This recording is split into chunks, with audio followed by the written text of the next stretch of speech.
నమస్కారం, నేను Kavya. Metro news కి స్వాగతం. అంగన్వాడీల సమస్యలను పరిష్కరించాలని డిమాండ్ చేస్తూ జరుగుతున్న సమ్మె కొనసాగుతుంది. 28వ రోజు జిల్లా కలెక్టర్ కార్యాలయం వద్ద రిలే దీక్షలు చేపట్టారు. Anganwadi workers and helpers union ఆధ్వర్యంలో జరుగుతున్న సమ్మెలో ఆందోళన చేస్తున్న అంగన్వాడీలపై రాష్ట్ర ప్రభుత్వం ఎస్మా చట్టాన్ని వినియోగించడం దారుణమన్నారు.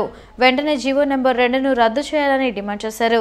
అంగన్వాడీల సమస్యలను ప్రభుత్వం వెంటనే పరిష్కరించాలని డిమాండ్ చేశారు. అంగన్వాడీలకు కనీస వేతనం 26,000 రూపాయలు ఇవ్వాలని డిమాండ్ చేశారు. సుప్రీంకోర్టు తీర్పు ప్రకారం గ్రాట్యుటీ అమలు చేయడంతో పాటు తెలంగాణ కంటే ఏపీలో అధిక వేతనం ఇవ్వాలని డిమాండ్ చేశారు. సమస్యలను పూర్తి స్థాయిలో పరిష్కారం అయ్యేంత వరకు ప్రభుత్వం ఎన్ని బెదిరింపులకు పాల్పడినా ఆందోళన కొనసాగిస్తామని హెచ్చరించారు. కార్యక్రమంలో దీప్తి మనోజ, రాధా, నేతాజీ, ముత్యాలరావు తదితరులు పాల్గొన్నారు. మేము స్ట్రైక్లో దిగి 28 రోజులు అవుతా ఉంది. ఇంతవరకు ప్రభుత్వం మా పట్ల మొండి వైఖరి వ్యవహరిస్తూ ఉంది. దీన్ని మేము తీవ్రంగా వ్యతిరేకిస్తున్నాము. సెంటర్ తాళాలు పగలగొట్టడంతో పాటు ఇతర సచివాలయాలు అధికారులకి తాళాలు అప్పచెప్పి పని చేయించుకుంటామని చెప్పి ఇంతవరకు తాళాలు కొన్ని చోట్ల కూడా ఓపెన్ చేయని పరిస్థితి. ఈ నేపథ్యం ఇలా ఉండగా మమ్మల్ని బలహీనపరిచే దానికోసం అనేక జీవోలు ముందు కలెక్టర్ ద్వారా మాకు రిప్రజెంటేషన్ ఇస్తున్నామని చెప్పేసి మమ్మల్ని వెనక్కి వెళ్ళమని చెప్పేసి అని బెదిరింపులు చేశారు. దానికి కూడా మేము లొంగని పక్షంలో ఈరోజు ఎస్మా చట్టాన్ని జీవో నెంబర్ 2గా పెట్టి మాకు వర్తిస్తుందని చెప్పేసి ఈ ప్రభుత్వం మమ్మల్ని భయభ్రాంతులు చేయడానికి చేస్తూ ఉంది. ఇటువంటి జీవోలని గతంలో అంగన్వాడీలు చవి చూసినవే. ఇవి తాటాకు చప్పుళ్ళు లాంటివి, హనుమంతుడి మందు కుప్పు గంతులు లాంటివి. ఇటువంటి వాటికి అంగన్వాడీలు దడము. ఏది ఏమైనా సరే మా లక్ష్యం ఏదైతే ఉందో కనీస వేతనం 26,000 రూపాయలు, అలాగే సుప్రీంకోర్టు తీర్పు ప్రకారం గ్రాట్యుటీ అనేది ఇచ్చే వరకు కూడా మా సమ్మెను మేము కొనసాగిస్తూనే ఉంటాము. మా సమస్య పరిష్కారం కోసం మేమందరం ఐక్యంగా ఉంటామని చెప్పి తెలియజేస్తాం. తమ సమస్యలను పరిష్కరించాలని డిమాండ్ చేస్తూ మున్సిపల్ కార్మికులు చేస్తున్న ఆందోళన తీవ్రతరం చేశారు. మున్సిపల్ కార్మికులు చేపట్టిన సమ్మెలో భాగంగా జిల్లా కలెక్టర్ కార్యాలయం వద్ద ధర్నా చేసి నిరసన తెలిపారు. తమ సమస్యలను పరిష్కరించాలని స్పందన కార్యక్రమంలో జిల్లా కలెక్టర్కు వినతిపత్రం అందజేశారు. సమాన పనికి సమాన వేతనం ఇవ్వడంతో పాటు కాంట్రాక్ట్, అవుట్సోర్సింగ్ ఉద్యోగులను పర్మనెంట్ చేయాలని డిమాండ్ చేశారు. ఎన్నికల ముందు ముఖ్యమంత్రి ఇచ్చిన హామీని అమలు చేయాలన్నారు.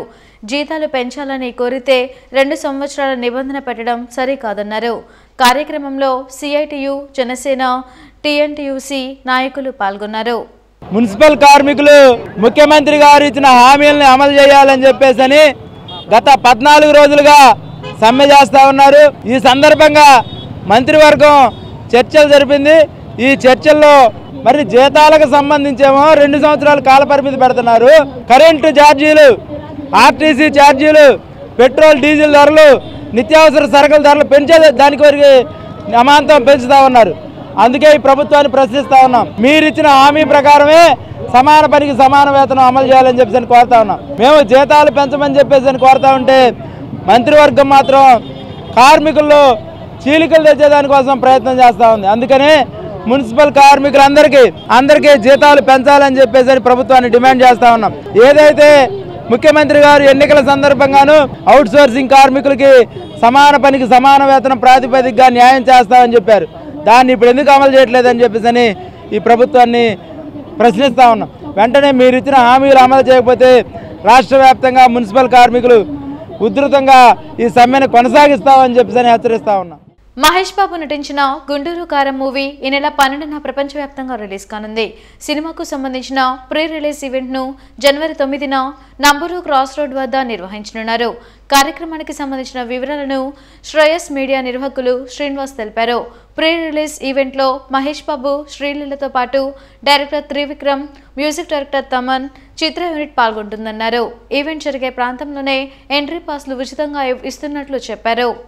ఈ నెల 9న గుంటూరు కారం ప్రీ రిలీజ్ ఈవెంట్ని గుంటూరులో చేయాలని ఒక 2 డేస్ బ్యాక్ నిర్ణయించడం జరిగింది. యాక్చువల్గా గుంటూరు టౌన్లో చేద్దామని చాలా ప్రయత్నాలు చేశాం గ్రౌండ్ గురించి.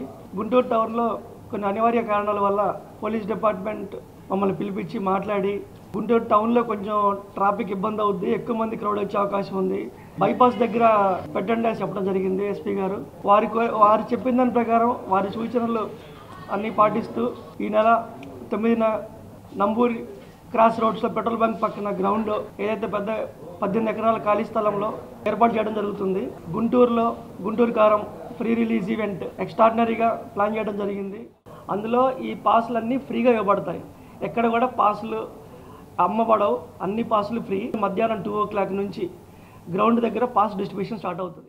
ఎస్పీ కార్యాలయంలో జరిగిన స్పందన కార్యక్రమంలో పాల్గొన్న బాధితులు తమ సమస్యలను పరిష్కరించాలని కోరుతూ ఫిర్యాదులు అందజేశారు. బాధితుల నుంచి ఫిర్యాదులు స్వీకరించిన జిల్లా ఎస్పీ ఆయా సమస్యలు పరిష్కరించాలని సంబంధిత అధికారులను ఆదేశించారు. కామినేని మాధవి తన భర్త శ్రీనివాసుతో కలిసి 38 మంది చీటీల పేరుతో 1,60,00,000 రూపాయల మోసానికి పాల్పడ్డారని కొప్పురావూరు గ్రామస్తులు ఫిర్యాదు చేశారు. పోలీసులు కేసు నమోదు చేసినా ఇప్పటి వరకు ఎలాంటి చర్యలు తీసుకోవడం లేదని వాపోయారు. జిల్లా ఎస్పీ స్పందించి చర్యలు తీసుకోవాలని డిమాండ్ చేశారు. వడ్డీకి ఇచ్చాము 6 లక్షలు, మంచం మీద కూర్చొని లెక్క పెట్టుకొని పోయింది. చీటీ డబ్బులు ₹1,00,000, రొక్కం 6 లక్షలు ఇచ్చాం. లెక్క పెట్టుకొని పోయింది. మేము అడిగితే డబ్బులు ఇస్తాం, ఎప్పుడుకో ఇస్తాం అంటలా. ఏం చేసుకుంటారో చేసుకోపోండి. కోర్టుకు వెళ్తారా, చందనాకి వెళ్తారా, వెళ్ళండి, ఆడికైనా వెళ్ళండి, నేను డబ్బులు కొనేస్తానంటుంది. అందరిని కొనేసిద్దంట, లాయర్లని, పోలీసుల్ని, ఎస్పీని, కామినేని మాధవి, శ్రీనివాసరావు ఇద్దరు కమ్మిగ్గా చేశారు. ఏం చేసుకుంటారో చేసుకోపోండి అంటుంది. 40 మందిని ఇచ్చాం, కేసు పెట్టాం. అది కేసు పెట్టింది, చీట్లు వేసింది, చీటులు డబ్బులు ఇవ్వాలి, రొక్కం ఇచ్చాం. ఏం చేసుకుంటారో చేసుకోపోండి. చేసాం, 3 నెలలు అయింది, ఏడకే వచ్చాం, పట్టించుకోవాలా. ఇంకా మళ్ళీ కాకాని వెళ్ళాం. ఏటుగురు రోడ్డుకి చెందిన గాయత్రిపై నాగేంద్ర అనే వ్యక్తి అత్యాచార యత్నానికి పాల్పడ్డారని ఫిర్యాదు చేస్తే పోలీసులు పట్టించుకోలేదన్నారు. ఫిర్యాదుపై చర్యలు తీసుకోకపోగా తమపై పోలీసులు ఎదురు కేసు పెట్టారని వాపోయారు. నేను మా అక్క వాళ్ళ హౌస్లో ఉంటానన్నమాట. మా హస్బెండ్ రావడానికి లేట్ అవుతుందని చెప్పి నేను మా అక్క వాళ్ళ ఇంట్లో ఉంటాను నైట్ టైము. అక్కడ ఒక అబ్బాయి నాగేంద్ర అని, ఆ అబ్బాయి నాతో మిస్బిహేవ్ చేశాడు. తను ఫుల్ డ్రింకింగ్, ఆల్కహాల్ అండ్ డ్రగ్స్కి ఎడిక్ట్. తను గంజాయి తాగి మిస్బిహేవ్ చేశారు. నా మీద చేసి లాగుతుంటే మా అక్క వచ్చి ఆపింది. ఏంటి, ఏం చేస్తున్నావు అని అరిస్తే వాడు నీ అంత చూస్తాను అని చెప్పి మమ్మల్ని ఎందుకు ఇట్లా చేశారా అని అడిగితే, చేస్తాము, ఏం చేసుకుంటారో చేసుకోండి, మీరు పోలీస్ కేసు పెట్టుకున్నా సరే మేము బయటకు వచ్చి మీ ఇంట్లోకి వచ్చి మరి కూర్చొని ఏదైనా చేస్తాం, అప్పుడు ఎవరు చెప్పండి, రెస్పెక్ట్. ఇట్లా జరిగింది నాకు, నేను ఇట్లా అని చెప్పి లాలాపేట స్టేషన్లో కంప్లైంట్ చేశాను. విచారించినప్పుడు కేసు వాపస్ తీసుకోమని చెప్తున్నారు. క్యాస్ట్ గురించి తెలుసు కదా, ఎందుకు కేసు వాపస్ తీసుకోండి అన్నారు. కావాలి, మాకు అన్యాయం జరిగింది, అబ్బాయిని మాత్రం వదిలిపెట్టకూడదు. పోలీస్ స్టేషన్లో అయితే మాకు న్యాయం జరగట్లేదు అని చెప్పి ప్రెస్ ముందుకు వచ్చాము. ఏపీ సమగ్ర శిక్ష కాంట్రాక్ట్ అండ్ అవుట్సోర్సింగ్ ఉద్యోగుల సమస్యలను పరిష్కరించాలని డిమాండ్ చేస్తూ చేపట్టిన సమ్మె కొనసాగుతుంది. జిల్లా కలెక్టర్ కార్యాలయం వద్ద సమగ్ర శిక్ష ఉద్యోగులు ధర్నా నిర్వహించి నిరసన తెలిపారు. సమగ్ర శిక్ష ఉద్యోగులను విద్యాశాఖలో విలీనం చేయడంతో పాటు అన్ని విభాగాల ఉద్యోగులను పర్మనెంట్ చేయాలని డిమాండ్ చేశారు. సుప్రీంకోర్టు తీర్పు ప్రకారం సమాన పనికి సమాన వేతనం ఇవ్వడంతో పాటు హెచ్ఆర్సీ పాలసీని అమలు చేయాలన్నారు. మళ్లీ చర్చలు జరుపుతామని చెప్పిన ప్రభుత్వం ఇప్పటి వరకు స్పందించకపోవడం దారుణమన్నారు. ఉద్యోగుల సమస్యలను పరిష్కరించేంత వరకు ఆందోళన కొనసాగిస్తామని హెచ్చరించారు. కార్యక్రమంలో లక్ష్మణరావు, రాంబాబు, కరీముల్లా, స్వర్ణగౌరి తదితరులు పాల్గొన్నారు. మేము ఎస్పీడీ గారి ఆఫీసును ముట్టడి చేసినప్పుడు మరోసారి చర్చలు జరిపి ఏ నిర్ణయం తీసుకుంటాము అన్న అధికారులు మళ్ళీ ఇంతవరకు చర్చలకు ఆహ్వానించలేదు.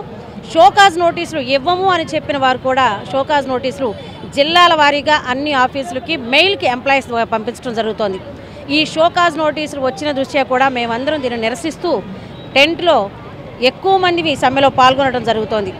ఇంకోసారి చర్చలు జరిపి ఎస్పీడీ గారు అలాగే గౌరవనీయుల విద్యాశాఖ మంత్రి గారు మా హెచ్ఆర్ పాలసీ అమలు చేయాలి అన్న నినాదాన్ని అంగీకరించే విధంగా న్యాయమైన నిర్ణయాన్ని తీసుకుంటారని కోరుతూ ఉన్నాం.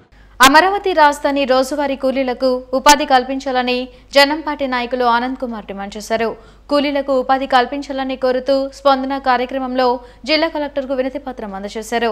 అమరావతి రాజధానిలోని తుళ్లూరు, బోరుపాలెం, అనంతవరం, పెదపరిమి గ్రామాలకు చెందిన మహిళలకు జిల్లా పరిశ్రమల శాఖ ద్వారా రుణాలు మంజూరు చేయాలన్నారు. అమరావతి రాజధాని నుండి మా అక్కలు చెల్లెళ్ళు గుంటూరు జిల్లా కలెక్టర్ గారిని కలవడానికి వచ్చారు. గత 4.5 సంవత్సరాలుగా అమరావతి రాజధానిలో పని లేదు. అక్కడ ఉన్న స్థానికంగా అసలు ఎమ్మెల్యే లేడు ఆ నియోజకవర్గం, తాడికొండ నియోజకవర్గానికి. అక్కడ బిల్డింగ్ నిర్మాణాలు లేకపోవటం వల్ల మా అక్కలకి చెల్లెళ్ళకి మరి పని లేదు. ఈ పని లేకపోవటాన దాదాపు 40 కిలోమీటర్ల దూరం పని కోసం ఆటోల్లో వెళ్తున్నారు, ప్రమాదాలు జరుగుతున్నాయి. అందుకని వాళ్ళందరూ కూడా గుంటూరు జిల్లా కలెక్టర్ గారికి ఒక అర్జీ పెట్టుకోవాలని వచ్చారు. ప్రధానమంత్రి employment generation programme PMEGP Mudra రుణాలు, SC/ST సబ్సిడీ రుణాలు సెంట్రల్ గవర్నమెంట్ కేంద్ర ప్రభుత్వం ద్వారా మాకు సబ్సిడీ లోన్లు ఇస్తే చిన్న చిన్న వ్యాపారాలు పెట్టుకొని మేము మా ఆర్థికంగా మా కాళ్ళ మీద మేము నిలబడి స్వయం సమృద్ధి సాధించడానికి ఉపయోగపడుతుందనేటువంటి ఉద్దేశంతో ఈరోజు వాళ్ళందరూ కూడా మరి లోన్లు పెట్టుకోవడానికి కలెక్టర్ గారికి గ్రీవెన్స్లో పిటిషన్ ఇవ్వడానికి వచ్చారు. ఈ వార్తలు ఇంతటితో సమాప్తం. నమస్కారం.